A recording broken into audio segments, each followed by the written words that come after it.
ओम गणेश। जय श्री कृष्ण। कर्मकांड बाय आनंद पाठक में एक बार फिर से आप सभी का हृदय से मैं स्वागत करता हूं। और इस वर्ष जो गणेश चतुर्थी के जो 10 दिन है, गणेश चतुर्थी से लेकर वैकुंठ चतुर्दशी या चतुर्दशी तक के जो 10 दिन है, वह कभी कभी तिथि क्षय या वृद्धि होती है तो एकाध दिन या तो अधिक या तो कम होता रहता है, लेकिन मूलतः 10 दिन। तो इस 10 दिनों में कौन सा अनुष्ठान करना चाहिए? गणपति के ऐसे कौन से स्तोत्र या मंत्रों को 10 दिनों तक हमें अनुष्ठान के स्वरूप में हमें अवश्य करना ही चाहिए। तो मैं जो 5 सबसे शक्तिशाली, वैसे बहुत सारे हैं क्योंकि कलौ चंडी विनायक को गणपति शीघ्र फल देने वाले कलयुग के देवता है, लेकिन फिर भी जो 5 है जो अनुभवों के आधारित पर मैं आपको बता रहा हूँ, उसमें सबसे पहला है श्री गणेश सहस्त्र नाम स्तोत्र। गणेश सहस्त्र नाम स्तोत्र बहुत अद्भुत है और उसका महात्म्य उतना ही प्रभावशाली है जितना बाकी देवी देवताओं के सहस्त्र नामों का है। अपितु गणपति सहस्त्र नाम में तो बहुत सारे रोगों का विनाश होता है, ग्रहों की दशा हो और शरीर के जैसे बड़े बड़े रोग ही क्यों ना हो, उसको भी मिटाने की शक्ति गणपति सहस्त्र नाम में दी है। उसमें महात्म्य में लिखा हुआ है, बच्चों को नजर लगना, बड़ों को नजर लगना, घर में किसी का अगर कुछ बुरा तंत्र प्रभाव आदि किया हो, जीवन में कोई आकस्मिक ऐसे संकट आए हो, घर में कलह हो, अरिष्ट महादशाओं हो, या इस समस्त संसार के जितने भी दुख है उन सभी दुखों को दूर करने की जो शक्ति रखता है वो है गणपति सहस्त्र नाम, जो गणेश उपासना खंड में दिया हुआ है। बहुत प्रभावशाली, बहुत चमत्कारिक, बहुत शक्तिशाली है। तो इस 10 दिन आप चाहो तो नित्य, सिर्फ 10 दिन, वैसे आप चाहो तो नित्य भी कर सकते हो, लेकिन मैं इस 10 दिनों की बात करता हूं। तो आप एक नियम यह धारण कर सकते हो कि जैसे प्रतिदिन एक हम गणेश सहस्त्र नाम का पाठ करेंगे, हो सके तो सपरिवार, परिवार सहित करेंगे तो अच्छा है। आप चाहो तो गणेश सहस्त्र नाम पाठ न करके सुन भी सकते हो, या फिर गणेश सहस्त्र नामावली जो गणपति के 1000 नाम है नामावली के रूप में है, जैसे ओम गणेशाय नमः, ओम गणपतये नमः, उन नामों से आप चाहो तो भगवान गणपति के ऊपर दुर्वा जो है वह भी अर्पण आप कर सकते हो। बाद में उस दुर्वा को किसी पवित्र जगह पर आप विसर्जित कर सकते हो। अद्भुत और चमत्कारिक फल मिलेगा।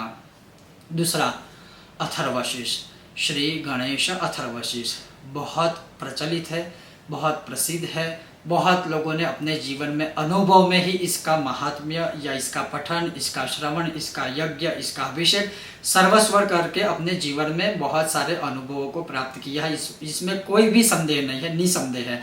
तो आप, वैसे उसमें लिखा है सहस्त्र, 1000 पाठ का अनुष्ठान चाहो तो आप कर सकते हो। जैसे प्रतिदिन 100 पाठ 10 दिनों तक अगर आप 100 पाठ करोगे तो 1000 पाठ हो जाएंगे। और अगर आप चाहो तो 11वें दिन या 10वें ही दिन आप उसका दशांश यज्ञ, तर्पण, मार्जन आदि भी करवा सकते हो। अगर वो नहीं कर सकते हैं कोई बात नहीं, आप उसका दशांश पाठ भी कर सकते हो। और अगर अनुष्ठान न करके भी केवल ये भी नियम लेते हो कि हम नित्य इसके पाठ करेंगे, तो केवल पाठ मात्र से भी भगवान गणपति प्रसन्न होते हैं। और इसमें भी बहुत सारे महात्म्य में बताया हुआ है कि जैसी आपकी कामना है उस हिसाब से अगर यज्ञ भी करते हो गणेश अथर्वशीर्षम से तो भी अद्भुत और चमत्कारिक लाभ मिलता है। यज्ञ हो ना हो, आप चाहो तो अभिषेक भी कर सकते हो गणपति के ऊपर, वो भी हो ना हो केवल पाठ मात्र भी कर सकते हो। या फिर मैं संक्षिप्त अनुष्ठान अगर कहूँ तो नित्य 16 अथर्व शीर्षम के भी आप 10 दिन तक पाठ कर सकते हो, जो 160 पाठ का एक लघु अनुष्ठान हो जाएगा। तीसरा, संकटनाशन स्तोत्र, जैसा नाम वैसा काम। वैसे इसी स्तोत्र में है जैसे धनार्थी लभते धनम, पुत्रार्थी लभते पुत्रान्, मोक्षार्थी लभते मोक्षम और विद्यार्थी लभते विद्याम, अर्थात विद्यार्थी को विद्या प्राप्त करनी है 10 दिन तक। गणेश संकट नाशन स्तोत्र जो नारद पुराण अंतर्गत है, जो प्रणम्य शिरसा देवम वाला है, वह आप 10 दिन तक जितने हो सके उतने पाठ कीजिए। या फिर मैं ये कहूँगा प्रतिदिन 100 पाठ कीजिए, 10 दिनों को मिलाकर आप 1000 पाठ कर लीजिए। विद्यार्थी को अगर विद्या प्राप्त करनी है अद्भुत फल मिलेगा। उसी प्रकार से अगर आप किसी भी प्रकार के संकट से घिरे हुए हो, संकटों का विनाश करना है, एक गांठ बांध लीजिए, एक नियम ले लीजिए, इस 10 दिनों में मुझे चाहे कुछ भी हो जाए या हमें चाहे कुछ भी हो जाए, संकट नाशन स्तोत्र के 1000 पाठ करने हैं, संकट से मुक्त हो जाओगे। उसी प्रकार से पुत्रार्थी लभते पुत्रान, वैसे यहाँ पुत्र शब्द का प्रयोग किया है, लेकिन फिर भी आपकी कामना केवल संतान की भी है, संतान की भी अगर आपकी कामना है तो वह भी पूर्ण होती है इस संकट नाशन स्तोत्र से। तो आप चाहो तो पुत्र प्राप्ति या संतान प्राप्ति के लिए इस संकट नाशन स्तोत्र के इन 10 दिनों में पाठ कर सकते हो। उसी प्रकार से कोई सकाम या निष्काम भाव से भगवान की उपासना करते हैं, तो अगर आप निष्काम भाव से भगवान गणेश जी की उपासना करते हो केवल गणपति कृपा प्राप्त करने के लिए, मोक्षार्थी लभते मोक्षान, तो मोक्ष प्राप्ति के लिए, गणपति कृपा प्राप्ति के लिए आप यथाशक्ति संकटनाशन स्तोत्र के पाठ कर सकते हो। जब भी जो कामना है उसका मानसिक संकल्प आप कर सकते हो। ये हुआ तीसरा। अब जो चौथा है वह है गणेश उपासना खंड में दिया हुआ गणेशाष्टकम। जो गणेश अष्टकम है वो भी बहुत शक्तिशाली है, उसका भी महात्म्य जो है वह गणेश उपासना खंड में प्रचुर मात्रा में दिया हुआ है। जैसे 1 माह तक अगर आप उसका पाठ करते हो तो आपकी कामना पूर्ण होती है। कोई बंधन में है तो वह बंधन मुक्त हो जाता है, कोई भयभीत है वह भय से मुक्त हो जाता है। किसी भी प्रकार का कोई जीवन में संकट आकस्मिक आ गया है तो वह संकट का बहुत विनाश करने में बहुत समर्थ है। तो गणेश अष्टकम के आप इन 10 दिनों में यथाशक्ति पाठ कर सकते हो। ये था चौथा सूत्र। अब है 5वां।